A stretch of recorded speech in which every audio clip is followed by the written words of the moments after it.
Just a few minutes before the wedding, I overheard my future daughter-in-law coldly tell her best friend, "I'm going to file for divorce as soon as the inheritance is in my name."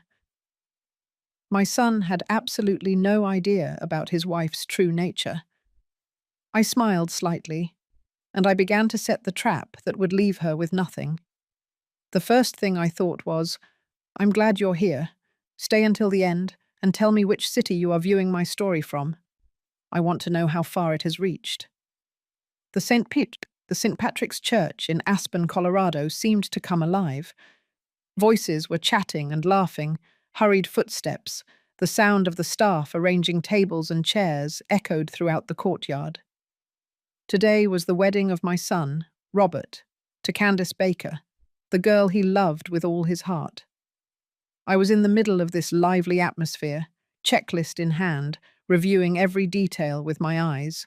The white floral wreaths at the church entrance had to be straight, the ribbons on the chairs perfectly aligned, the catering team ready. I wanted everything to be perfect, not only for Robert, but for me too. It was the first time I had seen him so happy, and I, a mother who had sacrificed her entire life for him, only wanted him to have an impeccable start. I walked around the courtyard, stopping to smell the intense aroma of the lilies, trying to keep calm. But in my mind, the uneasiness lingered. Candace was a beautiful, clever young woman, always smiling like a ray of sunshine. But there was something in her gaze, in the way she held Robert's hand, that sometimes I found hard to understand. I told myself maybe I was overreacting. Age had made me suspicious, pensive. I shook my head to ward off that premonition. After checking everything, I decided to stop by the bridal suite. Candace was standing in front of the mirror, in an immaculate white dress that hugged her slender figure. Marissa, her best friend and maid of honor, was carefully adjusting the long train of the dress that brushed the floor. Seeing her, I couldn't help but admire her. "You look gorgeous," I told her sincerely. "This dress is perfect on you." Candace turned, smiled radiantly, and thanked me with a sweet voice. But that smile, now that I think about it, was a little too perfect, as if rehearsed. I suggested she drink some water to stay hydrated and went out to find her a fresh bottle. It was hot that day, and I didn't want my son's bride to feel exhausted during her big moment. I walked down the hall and found a bottle in the prep room. Returning, I heard giggling coming from the bride's room. The door was ajar, just enough for Candace and Marissa's voices to escape. I was about to knock, but I stopped dead in my tracks when I heard Marissa ask in a curious tone, "Are you sure? She's going to sign, right?" My heart skipped a beat. She? Me? I stayed still, clutching the bottle, trying to listen better. Candace's voice sounded, cold as ice. "In a few days, I'm sure she'll hand me the pen. I'm going to file for divorce as soon as the inheritance is in my name. And when everything is done, I'm going to sell all the assets to pay off debts and disappear." I felt the blood stop circulating. The assets? Sell everything? Disappear? I was still trying to process when Marissa let out an amused laugh. "What if she changes her mind?" Candace replied with a tone so cunning it chilled me to the bone. "Then I'll invent any excuse to divorce him and find someone else. In the worst case, I'll get rid of Robert. He has no idea about anything." I stood there, paralyzed behind the door. My mind was spinning, as if the floor were sinking beneath my feet. Candace, the woman I thought was a blessing for my son, was planning to take everything that belonged to our family. Worse yet, she dared to suggest getting rid of Robert, my son, the being I had loved and protected all my life. I wanted to walk in, scream at her, ask her how she could be so cruel. But my legs were glued to the floor. I just kept listening. Candace continued, her voice light, as if telling something unimportant. "It's not the first time. I already did it in Phoenix. It's just a matter of knowing how to move the pieces. Phoenix? The first time? Had she done this before?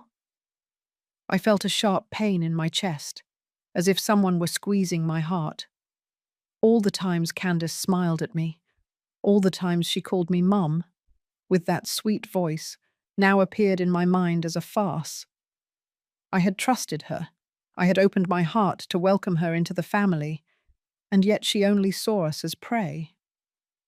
Suddenly I heard firm footsteps behind me. I was startled, my heart pounding so hard I felt it would burst out of my chest. I quickly turned around, walked to a corner of the hallway, and pretended to look intently at my phone. My hands were trembling. I almost dropped the water bottle. I glanced sideways and saw an employee pass by with a carefree expression. She didn't suspect a thing, just smiled at me and asked if I needed anything. I shook my head, forcing a no, thank you, while hearing my own voice tremble. I returned to the ballroom as if I had never heard Candace's poisonous words. But in my mind, every phrase of hers repeated itself again and again, like a knife cutting my heart. How could I remain calm knowing that my future daughter-in-law planned to take everything from me and even harm my son? The ceremony began. I stood next to Steve, my husband, in St. Patrick's Church. The light filtering through the stained glass windows fell upon Candace, giving her a sweet, almost saintly air. She walked arm in arm with Robert, with a radiant smile like the sunrise and bright eyes fixed on my son, as if the whole world belonged only to the two of them. Seeing the scene, my heart sank. If I hadn't heard the conversation earlier, maybe I would have cried with emotion for my son. But now, every gesture from Candace, every smile, gave me the chills. She acted too well, like a puppet moved by invisible hands. I squeezed Steve's hand harder, trying not to let him notice I was trembling with rage. The wedding proceeded solemnly. The priest pronounced the blessing, his voice echoing between the ancient stone walls. When Robert and Candace exchanged rings, applause filled the church. I applauded too, but I felt an enormous weight in my chest. I looked at Robert, smiling happily, without the slightest suspicion. I wanted to scream. I wanted to pull him away from her, but I couldn't. Not now. I needed time and proof to show who Candace really was. After the ceremony, everyone went out to the door, adorned with flowers, to take photos. I stayed next to Steve, smiling forcedly for the camera, while relatives from both sides praised me for how well everything had turned out. "Mary, it was gorgeous," a cousin told me, patting me on the shoulder. I felt grateful, but I didn't take my eyes off Candace. She was standing apart, whispering something to an unknown man in a grey suit. He was tall, thin, with salt and pepper hair and a cold gaze. They spoke quickly, and then Candace looked at me. I saw a flash of nervousness in her eyes before she hid it with a smile. I felt a jolt in my chest. Who was that man? What did he have to do with Candace's plan? A few minutes later, that man approached me. "Hello, Mrs. Mary," he said with a grave and courteous voice, accompanied by a slight smile. I nodded in response, trying to remain natural, but my mind was racing. I didn't remember seeing him before. Could he be a guest from the bride's family, or a friend of Candace's? I wanted to ask, but immediately the next group of photos called me, and Candace came back right away. She took Robert's arm and pretended to adjust his tie in front of the camera. That gesture, seen from afar, seemed so tender, so full of love, but I knew it was nothing more than an act. On the way to the Ritz-Carlton for the reception, we travelled together in the bridal car. Steve and I were in the front seat, while Robert and Candace were in the back. I heard Candace laugh softly and say something to Robert about the music choice for the first dance. Her voice was sweet, full of energy, but every word made my skin crawl. I turned my head, and through the rearview mirror, saw Candace leaning on Robert's shoulder, their hands intertwined. I wanted to scream, tell my son that she didn't deserve him, that she was deceiving him, but I stayed silent, squeezing Steve's hand, who continued to chat cheerfully with the driver about the first days of our marriage. The reception hall at the Ritz-Carlton was more majestic than I had imagined. Warm, golden light illuminated the tables covered with impeccable white linens, and in the center of each were large vases with fragrant lilies. Guests were taking their seats amid animated laughter and chatter. I walked around greeting old friends, receiving more than one compliment for the organization. "Mary, you made everything like a dream," a friend commented, raising her glass for a toast. I smiled and thanked her, but inside I felt heavy. If they knew what I had just overheard, would they still be enjoying themselves like this? Passing by the cocktail bar, I saw Candace next to Marissa and another woman, perhaps the Queen, her best friend. The three were chatting animatedly, but as soon as I approached, they fell silent.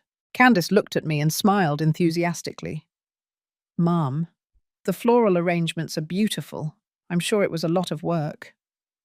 I nodded and replied with a couple of dismissive phrases, but I noticed that Marissa and the Queen avoided looking at me. What did they know? Did they have something to do with Candace's plan? I felt like I was entering a maze where everyone was hiding something. The band started playing, and Robert led Candace to the dance floor for the first dance. I stayed watching, containing the pain. They looked like a perfect couple, Candace twirling in Robert's arms, the wedding dress gleaming under the lights. The guests applauded and cheered, but I only saw a performance. I went to the bar, where the light was dimmer, to regain my composure. There again, I saw the man in the grey suit. He was alone, with a glass of wine in his hand, looking towards the dance floor. I was about to approach him, but he just twisted a slight smile, put down the still full glass, and turned to leave. That gesture chilled my blood. What did he mean to tell me? I returned to the table and sat next to Alice, my youngest daughter. She was in her final year of law school, smarter and more perceptive than anyone else in the family. Alice leaned towards me and whispered, "Mum, I've noticed that Marissa and the Queen keep looking at you since the party started.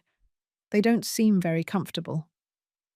I nodded without saying anything, but I felt another piece of the puzzle fitting into place. Alice always detected the strange things. Maybe she had noticed something too. When the MC announced it was time to cut the cake, I glanced sideways at Candace. She was checking her phone under the table, very quickly, as if she didn't want anyone to see her. The screen light illuminated a phrase, "Only a few days left." I felt my heart tighten again. A few days for what? To get my signature? To sell all my family's properties? Candace put away her phone, took Robert's hand, and went up to the stage to cut the cake. She was smiling radiantly, hand in hand with my son, amid everyone's cheers. I watched the scene, but I no longer felt joy. Only suspicion, pain, and a determination that was growing inside me remained. I stayed silent, watching, memorizing every little detail from the morning. The man in the grey suit, Candace's restless gaze, the discomfort of Marissa and the Queen, the mysterious message. Everything seemed like pieces of a puzzle that I still couldn't understand, but I knew I had to discover the truth. The morning after the wedding, the atmosphere at the Ritz-Carlton still retained some of the euphoria of the day before, but for me, everything had changed. I went down to the lobby with a bundle of documents to review the payment for the rooms of the guests who had stayed. The aroma of morning coffee drifted from the reception, but my mood didn't relax. Candace's words from last night kept swirling in my head, like a nightmare that wouldn't dissipate. I repeated to myself that I had to remain calm, that I had to find a way to protect Robert, but every step I took felt heavy, as if I were carrying all the pain and distrust. At the reception, I ran into Marissa, maid of honor and close friend of Candace. She was handing over her room key, her face tired, dark circles under her eyes, and without the slightest trace of joy from someone who had just attended a high-profile wedding. I observed her, trying to read if there was anything unusual. Marissa didn't look at me.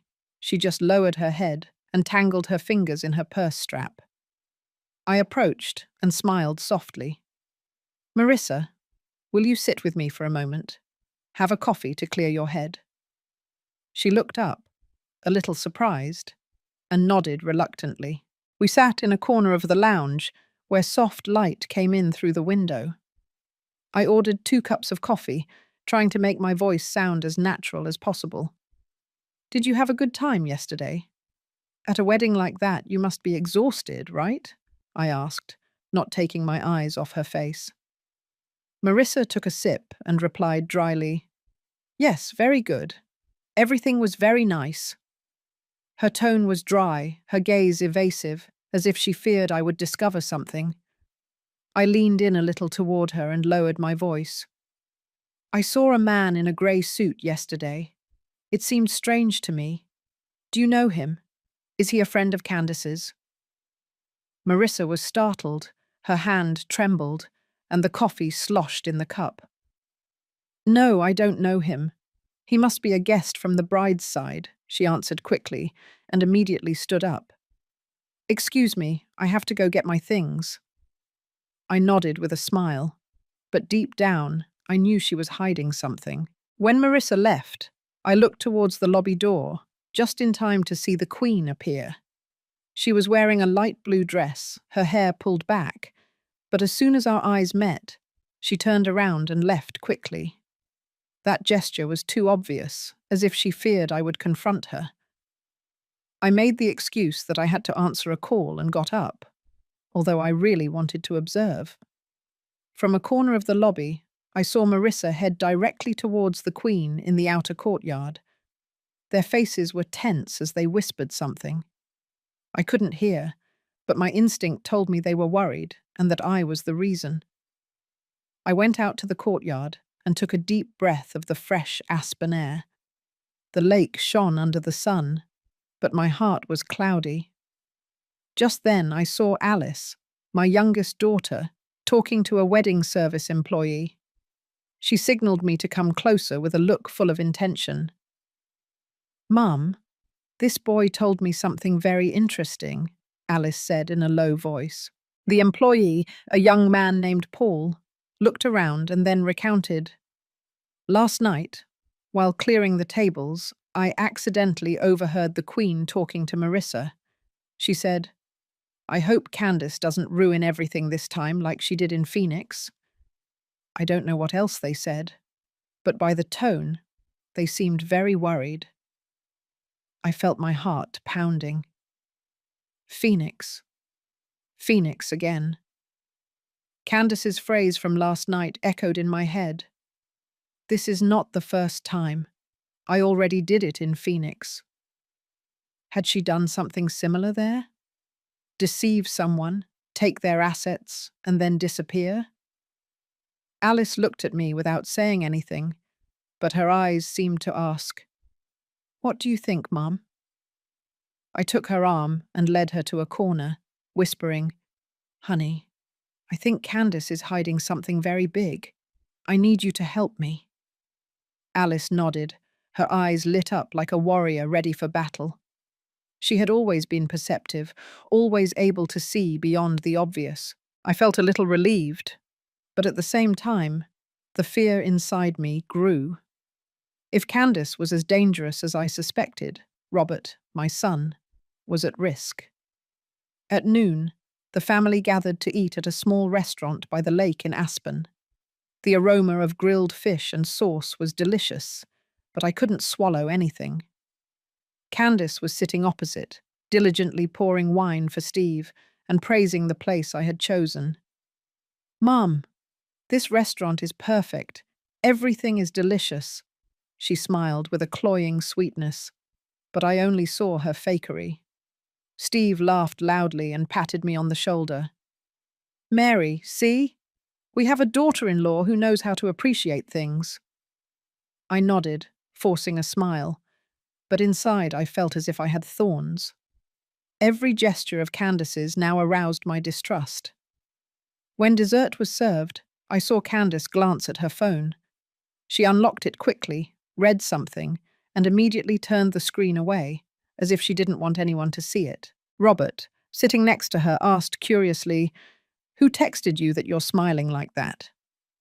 Candace replied immediately with a soft voice, "Oh, just a friend from far away congratulating us." But I didn't believe her. Her smile, the hurried way she put away her phone, everything seemed suspicious to me. I wanted to snatch the phone from her and read that message, but I restrained myself. I had to stay calm and gather more evidence. Returning to the hotel, as I crossed the hallway, I ran into the Queen. She smiled and wished me good night, with a sweet tone as if nothing were wrong. But passing by me, I heard her murmur, in a low voice but loud enough for me to hear, "You won't be able to stop it." I froze, feeling a chill run down my spine. What did the Queen know? Was she talking about me or Candace's plan? I wanted to call her and demand an explanation, but I knew doing so would only reveal my suspicions prematurely. I had to be patient, even if it was harder than I thought. That night, when the hotel lights dimmed, I called Alice to my room. With the door closed, I told her everything, from the conversation between Candace and Marissa to the man in the grey suit and the Queen's murmur. Alice remained silent, listening while taking quick notes in a notebook. "Mum, I'm going to start investigating Candace," she said with a firm voice. "Her finances, her past, anything to do with her. I'll ask my friends from college. Those who study law always have ways to find information." I looked at her with a mix of pride and sadness. Alice was barely over 20 years old. She should be enjoying her youth, not involved in all this. But I knew I needed her. "Thank you, honey," I said with a choked voice. "I just want to protect your brother, protect our family." Alice took my hand with a firm gaze. "Mum, I won't let her hurt Robert. I promise you." I nodded, holding back tears. But inside I was afraid that Candace was not just a scam artist, but a bigger threat than I thought. Afraid of not arriving in time to protect my son.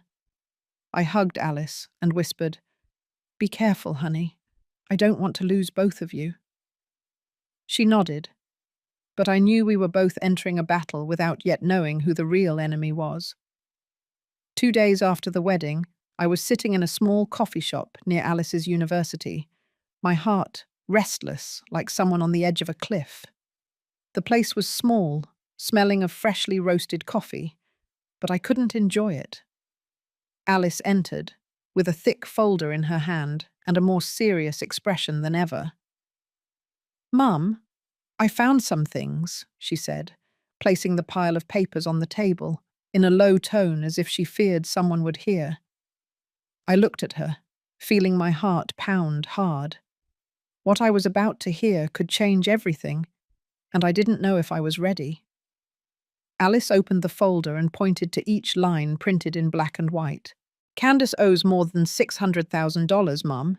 She has 3 loans with private lenders and 2 with individuals. One of them is Victor, the man in the grey suit who was at the wedding." I took a deep breath, trying to keep calm. Victor, the man with the cold smile and the sharp gaze. He was part of Candace's plan, and now he had a name. But what Alice said next chilled my blood. "I also found information about Phoenix. Candace almost married a businessman from there, but the wedding was cancelled only 3 days before. The groom's family didn't say anything, but it's rumored that they lost a large amount of money from the company. No one could prove that Candace was involved. But think about it, Mum. Too much of a coincidence, don't you think?" I turned the pages with trembling hands. There was a loan in the name of Candace's mother, Mrs. Lopez, but the guarantor was Candace herself. It wasn't a small amount of money, and the deadline to pay it was about to expire. I looked at Alice with a choked voice. This girl, she's not just deceiving Robert. She's done this before, hasn't she? Alice nodded with a firm but worried look. I'm going to keep investigating, Mum. I have friends in Phoenix. They can find out more. But, Mum, I think we should be careful. Candace is not acting alone. I nodded, feeling a stone in my chest. Candace was not just an ambitious woman. She was a predator, and my family was her next prey. We left the coffee shop. I hugged Alice tightly before she got into her car to return to the university. Be careful, honey, I told her with a trembling voice. I don't want you to be in danger. Alice smiled, but I could see the tension in her eyes. Don't worry, Mum. I'm going to discover the truth. I watched her drive away, and I stood on the sidewalk, feeling a loneliness I had never experienced before. I had lived for more than half a century. I had faced many difficulties to build this family, but I had never felt as helpless as at that moment. In the afternoon, I returned home with a heavy heart. Robert was sitting in the living room reading the newspaper. I asked him, "Where is Candace, son?" He looked up and smiled slightly. She went out with Marissa. They probably went shopping. I nodded, but suspicion was already starting to grow in my head. Marissa, the friend who always avoided looking me in the eye. What were they doing? I made the excuse to go to the grocery store to buy ingredients for dinner, but I really wanted to breathe. I wanted to clear my mind. In the parking lot near the market, I suddenly saw Candace and Marissa next to a black SUV. Next to them was Victor, the man in the grey suit. He handed Candace a thick white envelope, his gaze alert, looking around. Candace took the envelope, quickly put it in her purse, and the three separated as if they feared being discovered. I turned the car around immediately, my heart pounding hard. What was in that envelope? Money? Documents? Or something more dangerous? I drove down another street so they wouldn't see me, but inside I knew I had just witnessed another piece of the plan. That night, the whole family gathered for dinner. Candace was cheerful, talking and laughing. Today I met a friend who works in investments. He told me there is a very promising opportunity, she commented, her eyes shining as if sharing great news. Steve nodded in approval. Very good, Candace. You are very active. Robert chose his wife well. Robert smiled, took Candace's hand, with a proud look. I watched the scene, but I couldn't swallow the food. Investment opportunity? I knew it was just an excuse, another part of her plan. I remained silent, pretending to eat, but a plan was starting to form in my head. The next morning I woke up with the feeling that the whole world was weighing on my shoulders. Sleep didn't relieve me. It only made the ideas about Candace clearer. I sat at the breakfast table, with a cold cup of coffee in my hands, looking out the window. It was a sunny day in Aspen, but my mood was dark. I knew I had to act. I couldn't wait for Candace to make the first move. I picked up the phone and called Jeff, an old friend who works in real estate in Denver. Jeff, do you know anything about a guy named Victor, who usually wears a grey suit, who lends money? I asked directly. Jeff was silent for a moment and then answered cautiously. Victor? That one is famous as Quick Collector in Colorado Springs. He lends at extremely high interest. He has no scruples. He's been in some trouble, but he's never been arrested. Mary, why are you asking about him? I just told him I needed to confirm something, then thanked him and hung up. My heart was pounding hard. Victor was not just a piece in Candace's plan, but he was more dangerous than I imagined. Jeff sent me Victor's number in a photo of his business card. I looked at the series of numbers, my finger hesitating over the screen. Call or not call? If I confronted Victor directly, would I put my family at risk? But then the image of Robert smiling happily next to Candace came to mind, mixed with her cold voice. If it gets complicated, we'll get rid of Robert. I squeezed the phone tightly, took a deep breath, and dialed. Hello, Mr. Victor, I said when his grave voice answered. This is Mary, Robert's mother. I want to see you. Today, at the coffee shop on Elm Street in Colorado Springs. Does 3 o'clock in the afternoon work for you?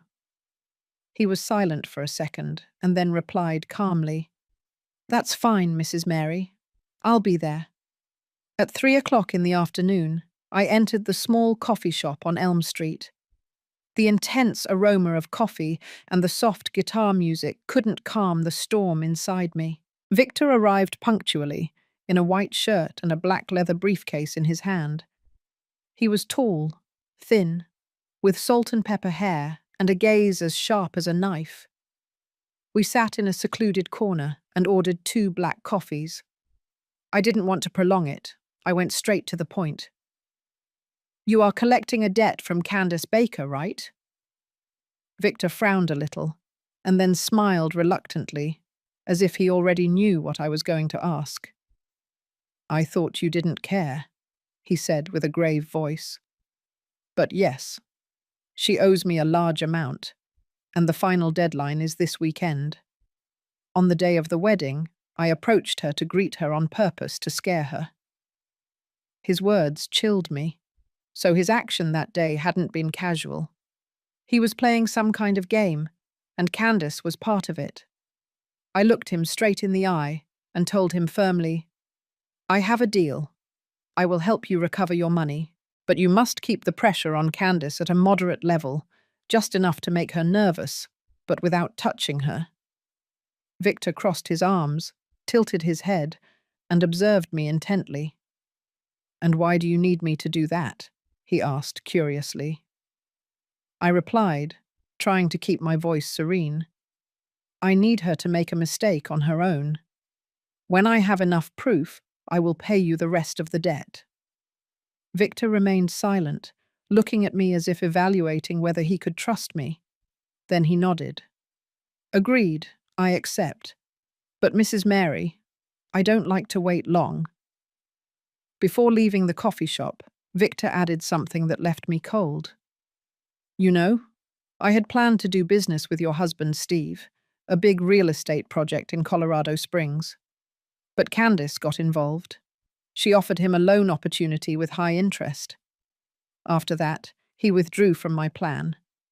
I suppose you didn't know this. I felt the blood rush to my head. Steve, my husband. Had Candace already approached Steve before, and I had no idea? I didn't answer. I just picked up the business card Victor left on the table, my hand trembling. Thank you for coming, I said dryly, and got up to leave. But inside, I felt torn in two. Not just Robert, but Steve too had been manipulated by Candace. I had trusted her, I had welcomed her into my family, and yet she had been stabbing us in the back for some time. Arriving home, I found Alice waiting in the living room. She had come to visit me, but I knew she was also worried like me. I took her to my room, locked the door, and told her everything. From the meeting with Victor to what he revealed to me about Steve. Alice listened with wide eyes and then nodded. Mum, she is more dangerous than we think. I'm going to prepare a recording kit and small cameras just in case. If Candace acts, we must have proof. I looked at her, feeling both pride and sadness. Alice was still young. She should be worried about her studies and her friends, not involved in this. Be careful, honey, I said with a choked voice. I don't want you to get involved. Alice took my hand and smiled. Mum, I'm your daughter. I won't let her win. Sitting in the room, I looked out the window as the sunset covered Aspen with a soft orange hue, but my heart was not calm. I thought about Steve, the man with whom I had overcome so many difficulties to build this hotel. He might be naive, trusting, but why didn't he tell me about that loan? Was he hiding something else from me? And Robert, my son, was still blindly in love with Candace, without imagining that she planned to destroy our family. I covered my face with my hands, feeling helplessness invade me. I've lived for more than 60 years. I've faced many trials, but I've never felt as defenseless as now. I just want to protect my family, but every step I take is like treading on a minefield. That afternoon, soft golden light covered the living room of my house, where the whole family was gathered. I was sitting in the old armchair, my hands tightly clasped, trying to keep my voice as calm as possible. Steve was in front of me, skimming the newspaper as he did every day, while Robert and Candace sat together on the sofa, their hands clasped and Robert's gaze full of love for his wife. I took a deep breath and spoke in a measured tone, as if I were just making random conversation. I think it's time for me to rest a little. I'm getting old, and this hotel needs someone younger to manage it. Robert, how about I transfer a part of the administration to you? Candace immediately raised her head, her eyes shining and a wide smile as if she had won the lottery. Really, Mom? Oh, you really think about our future? Her voice sounded enthusiastic, but I caught a glimpse of greed in her eyes. Robert just smiled slightly and nodded. Thank you, Mum, but take your time. I'm not in a hurry. He had always been like that, with no ambitions beyond family happiness. I looked at him with a sharp pain in my chest. If he knew what his wife was planning, could he still be smiling like that? I pretended to think, and then, as if by accident, I added, "Oh, if my daughter-in-law appeared as a co-owner, it would also be practical. Robert travels a lot for work, and with Candace in charge alongside me, I would be calmer." I glanced sideways at Candace and saw her straighten up, smiling even more. "If you trust me, I'll do everything possible," she replied in a voice sweet as honey. But I knew it was the voice of a snake stalking its prey. Steve nodded and patted me on the shoulder. "Good idea, Mary. Candace is dynamic. She would surely do well." Robert looked at his wife with pride. I smiled, but inside I felt a cold chill. The first hook was cast, and I knew Candace was about to bite it. Right after the conversation, I received a message from Alice. She had secretly installed an application to back up messages from Robert's phone when she borrowed her brother's cell phone to take wedding photos. Alice wrote, "Mum, Candace just texted Robert asking him to help her convince you to sign the transfer papers soon. She also told him, 'This opportunity cannot be missed.'" I read the message and gripped the phone tightly. Everything was going as I had predicted. Candace couldn't wait any longer. Her ambition had made her show her true colours, but I still needed to stay calm, let her fall into the trap herself. That night, I made the excuse that I had to go to Colorado Springs to visit some friends, left the house, and left Candace in charge of coordinating the hotel staff for 2 days. "Get used to the work," I told her gently. "I trust you."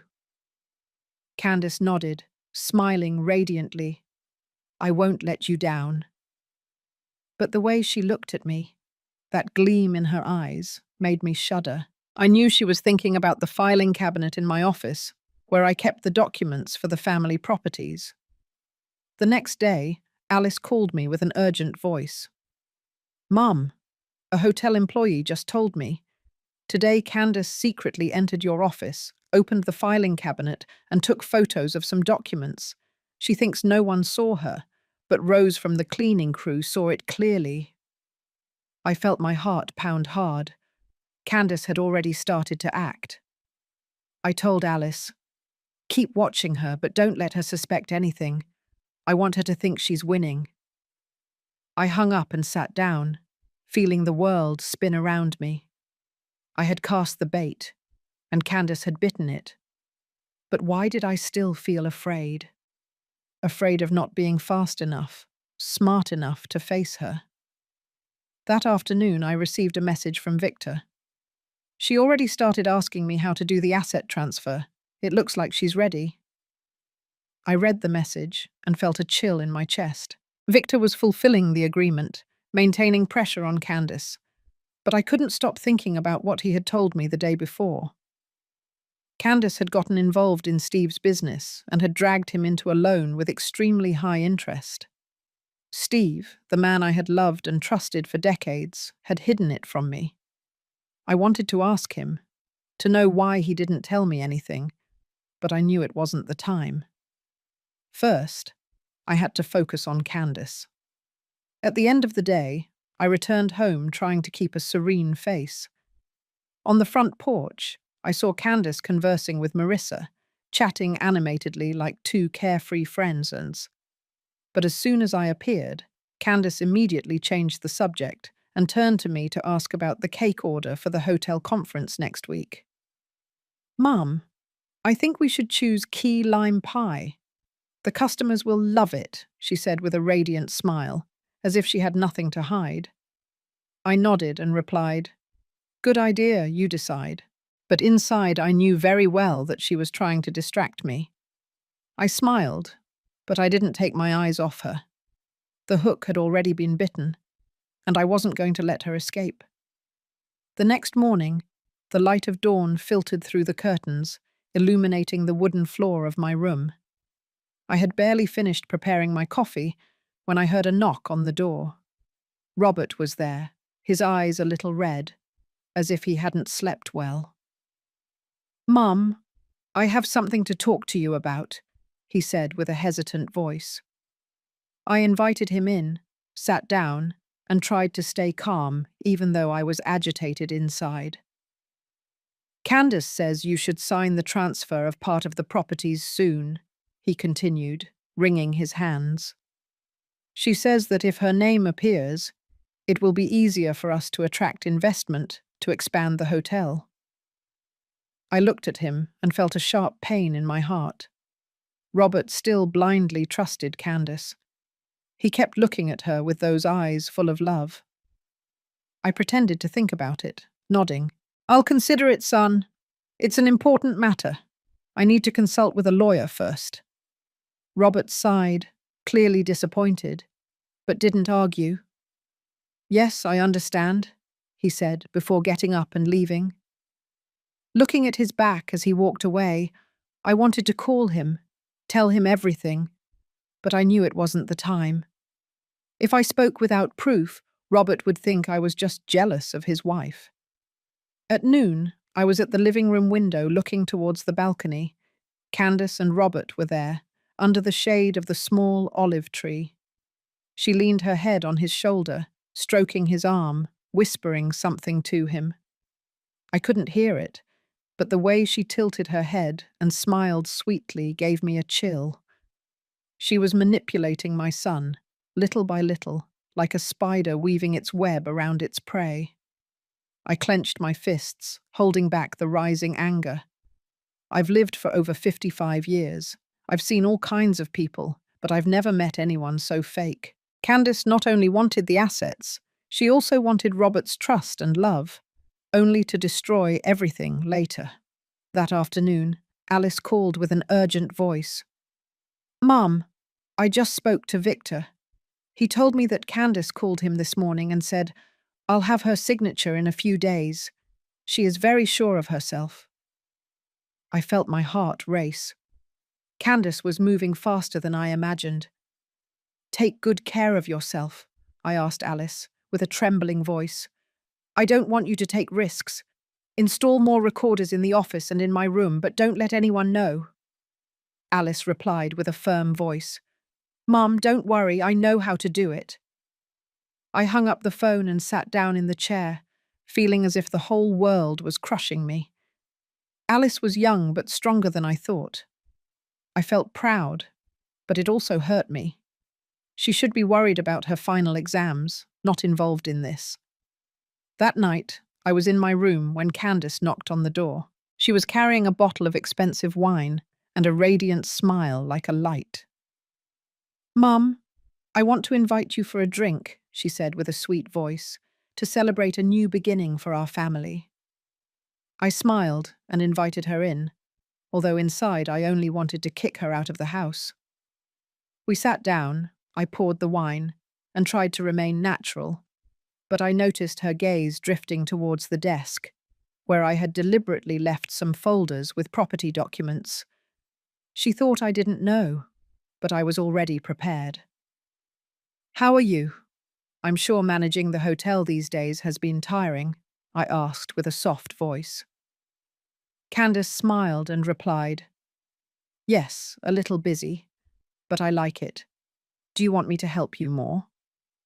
I nodded, but inside I felt an intense cold. Help?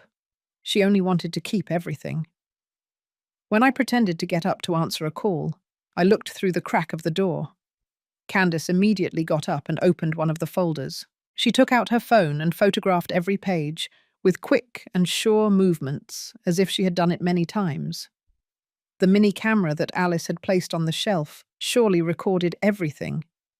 I was in the hallway, my heart pounding hard, between rage and fear.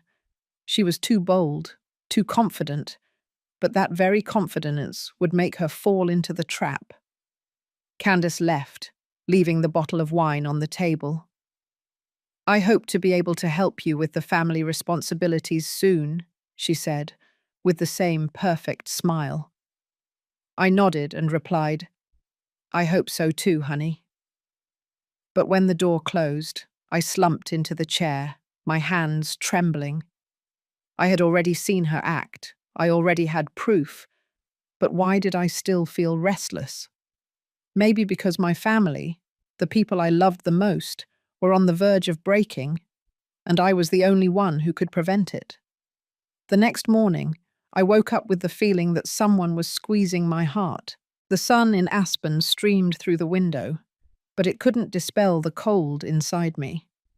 I went out to the porch and opened the mailbox, as I did every day. A white envelope was alone inside, with no sender or address. I opened it with somewhat trembling hands and saw a small piece of paper with a carelessly handwritten phrase. "They are watching you." My heart pounded hard, as if it were going to explode. Who had sent that? Candace? Victor? Or someone else I didn't know yet? I looked around, feeling as if invisible eyes were observing me from somewhere. I put the paper in my pocket and decided not to tell anyone, but my mind was already reviewing handwriting traces, trying to remember if they resembled someone I had seen before. At noon, Alice called me to a quiet corner of the hotel. She handed me her phone, her eyes full of concern. "Mum, I saw a video from the camera in Candace's private room," she whispered. I looked at the screen and saw Candace sitting at the table, with a pen identical to the one I use. She was practicing my signature, Mary Herrera, on a pile of blank sheets, repeating each stroke over and over carefully like an artist. I felt the blood freeze. She was preparing to forge my signature, to keep everything Steve and I had built. "She truly has no conscience," I murmured with a trembling voice. Alice took my hand, her gaze firm. "Mum, we almost have all the proof. She's not going to escape." But looking at her, I only felt pain. Alice was young. She should be thinking about her studies, about falling in love, not getting involved in this dangerous game. At the same time, my phone vibrated. It was Robert. His voice sounded confused on the other end of the line. "Mum, do you really want to put the properties in Candace's name? She insists. She says it's to facilitate the work, but I think it's a bit rushed." I felt a pang in my chest listening to him. Robert, my son, was still under Candace's manipulation, but this time I perceived a slight doubt in his tone. "Why do you ask?" I replied, trying to stay calm. "Candace keeps saying it. That if you agree, we should do it soon, Robert answered with a hesitant voice. I took a deep breath and told him, I'm thinking about it, son. This can't be rushed. Calm down. Leave it to me. I hung up, but I was left with a feeling of heaviness in my heart. Robert was starting to doubt, but would he have enough strength to face the truth about the woman he loved? That night, I met Robert at a small coffee shop near the pier in Aspen. I asked him to make an excuse so Candace wouldn't find out, fearing she would try to prevent it. The place was empty. Only the gentle sound of waves hitting the shore and the aroma of coffee floating in the air could be heard. Robert arrived in a simple shirt, but his face was tense and his eyes were red, as if he had been crying. I took his hand, speaking softly. Robert, I need to talk to you about something important. Then I showed him the proof Alice had gathered. Photos of Candace receiving an envelope from Victor, a video in which she photographed property documents, and a recording of her conversation with Marissa before the wedding. I told him everything, from the day I accidentally overheard Candace's plan to what Alice had discovered about her past in Phoenix. Robert remained silent, gripping the phone, his face changing from red to white. I saw his eyes moisten, as if he were holding back tears. It can't be, he murmured with a broken voice. Candace wouldn't do that. Mum, are you sure? I squeezed his hand, my voice choked. I didn't want to believe it either, son, but I can't let her hurt you or our family.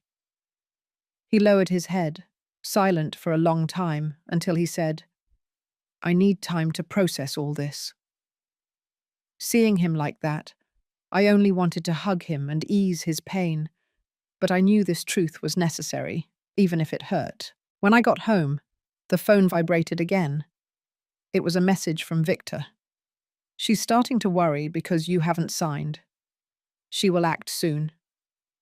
I read it, feeling like I was taking another step into a dangerous zone. Candace was losing patience, and that could make her more reckless. I replied to Victor, keep pressuring her, but don't overdo it. Then I sat there, looking out the window, trying to breathe to calm myself. Every step of this plan was like a card game, and I couldn't lose. I thought about the note I found in the mailbox that morning. They are watching you. Did Candace already suspect me? Or was there another person in the shadows, observing everything? On Monday morning, the sunlight streamed through my office window, but the air felt as cold as my insides. Sitting behind the desk, I held a carefully prepared packet of documents, trying to maintain a serene face. When Robert and Candace entered, I smiled and invited both of them to sit down. I have some papers I want you to review, I said softly, as if it were just a casual chat. I slid a limited authorization towards Candace and explained, this is a power of attorney, so you can sign some minor service contracts for the hotel on my behalf. I think it's a good way for you to start getting familiar with the work. Candace took the paper, quickly scanned the lines, and smiled as if she had found a treasure. Thank you very much, Mum, she said sweetly, and signed immediately without asking any questions. I looked at Robert and saw him sitting there, pensive. After what I told him the night before, I knew he was still stunned, unable to believe that the woman he loved could have planned something like that. When Candace finished signing, I noticed her gaze shift towards the locked cabinet in the corner of the room where I keep the main file of the family assets. That look was quick, but enough for me to see the hint of greed. She thought she had won, but in reality, she had just entered the trap I had set for her. I smiled, said a couple of phrases to continue the chat, and let them both leave. When the door closed, I slumped into the chair, my hands trembling. I was walking a tightrope, and every step was like walking on a wire. If Candace discovered that I knew about her plan, what would she do? I remembered what she had said. In the worst case, I'll get rid of Robert. I felt a sharp pain in my chest. No, I wouldn't let her lay a finger on my son. In the afternoon, the phone vibrated. A message from Victor. She still hasn't paid the debt. I'm going to push harder. I read the message with a sinking feeling in my stomach. Victor was doing what was agreed, but I couldn't help but worry. He was a loan shark, not someone I could fully trust. I replied, "Do as we said, but don't overdo it." Then I stayed there, looking out the window, trying to breathe to calm down. Every step of this plan was like a game of poker, and I couldn't lose. At the end of the afternoon, I drove to the grocery store to buy some things for dinner, but really it was to escape the feeling of being trapped. Just as I parked near the market, I saw Candace and Marissa sitting in a small coffee shop by the street. They were conversing with tense faces. Suddenly, Victor appeared. He walked straight to their table and sat down with a severe gesture. I quickly found a table 2 rows away, hidden behind a column, pretending to read the menu. Victor's voice resonated, loud and threatening. "I'm not going to wait any longer, Candace. You know what the deadline is." Marissa got up and went out to take a call, leaving Candace and Victor alone. I strained my ears and managed to hear Candace's voice, confident but with a touch of worry. "I just need a few more signatures and I'll have all the assets. She just transferred a part to me. She's getting old. It's easy to fool her." I clenched my fist, my nails digging into my palm. Easy to fool? Was it that easy she thought it would be to catch me? Victor left with a quick step, while Candace stayed, constantly typing on her phone, her face tense. I got up and left the place before she saw me, my heart racing. Candace was confident, but she didn't know that I had already listened, that I had already seen. She thought she was about to win, but in reality, she was digging her own grave. That night, while preparing dinner, Robert entered the kitchen with a hesitant voice. "Mum, Candace proposed to me to transfer a part of the company's account. She says it's a good investment opportunity, but I'm not sure."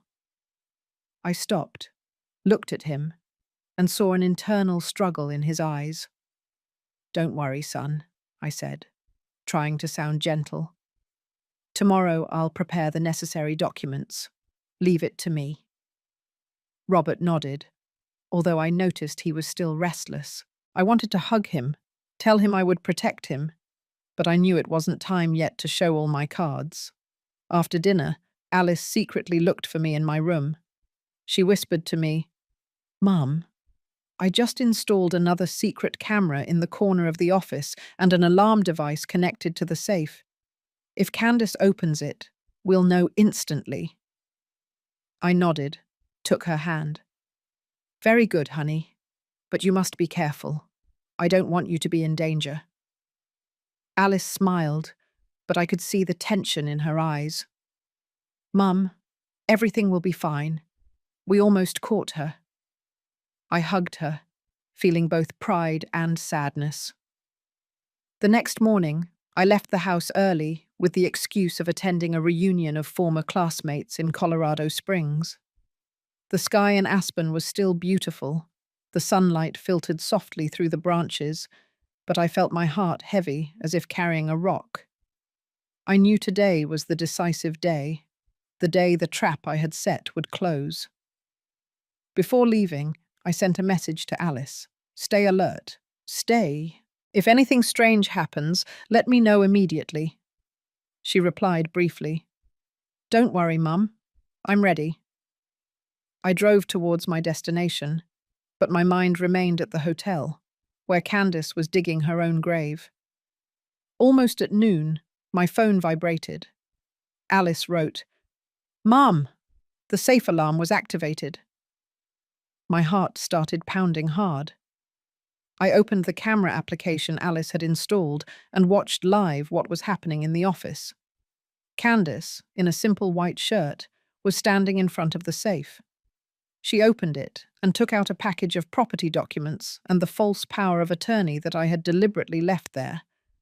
She sat down at the desk, picked up the pen she had practiced with, and signed Mary Herrera on the papers with a concentrated expression. I felt my blood boil.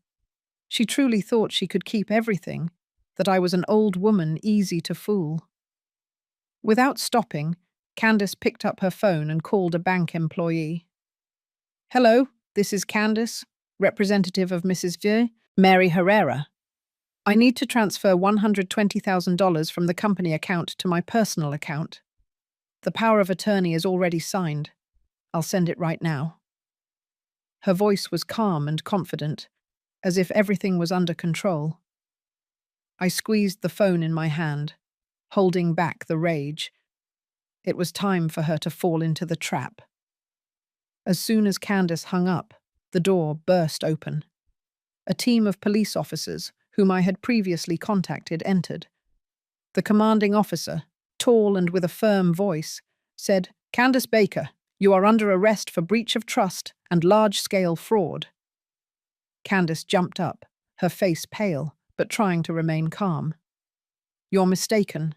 This is an agreement approved by Mrs. Mary. I have the power of attorney," she said with a trembling voice, pointing to the papers on the desk. The officer shook his head and showed a folder. "We have all the proof.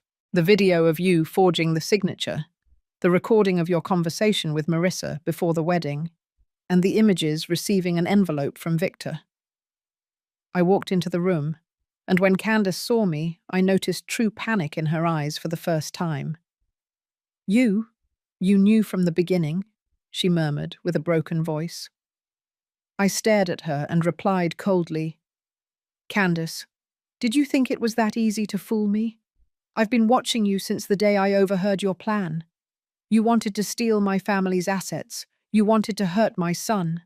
But you were wrong."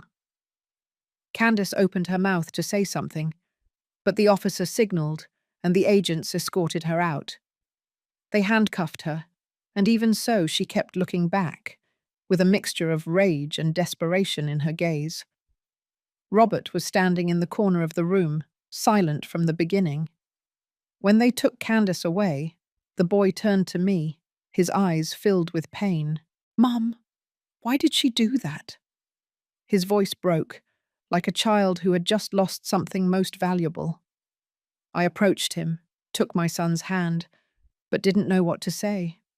I just hugged him, feeling every shudder in his body. "I'm sorry, Robert," I whispered. "I just wanted to protect you." He didn't say anything. He just lowered his head, and I knew his heart was broken. At the police station, Marissa and the Queen were also summoned. Under the pressure of the evidence, both confessed that Candace had promised them a share if the plan succeeded. Marissa, pale as paper, murmured, "We just followed Candace's instructions. She said everything would go well."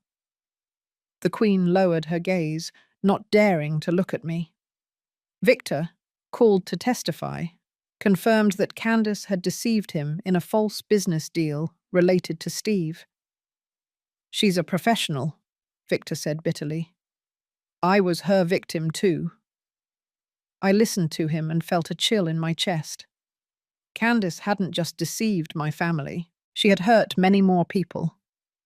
At nightfall, Candace was transferred to the detention center to await trial. Sitting in the car, I looked out the window and saw the street vendors illuminated with yellow lights, a warm light that couldn't calm me. Alice, sitting next to me, took my hand. "It's all over, Mum," she said softly. "You can finally be at peace." I nodded, but my heart was still heavy. Peaceful? I wasn't sure. I had defeated Candace, but the price was the wound in Robert's heart, the broken trust within my family. I entered the hotel lobby, where the soft melody of a guitar continued to play from a corner. This hotel, the project that Steve and I had built, was still standing, but I knew the cracks in my family would need time to close. I sat down on the sofa, looked around, trying to find peace again, but it didn't come. I only felt tired, as if I had just emerged from a long battle. A few days later, when I thought everything had calmed down, a white envelope appeared in my mailbox, with no sender, no address.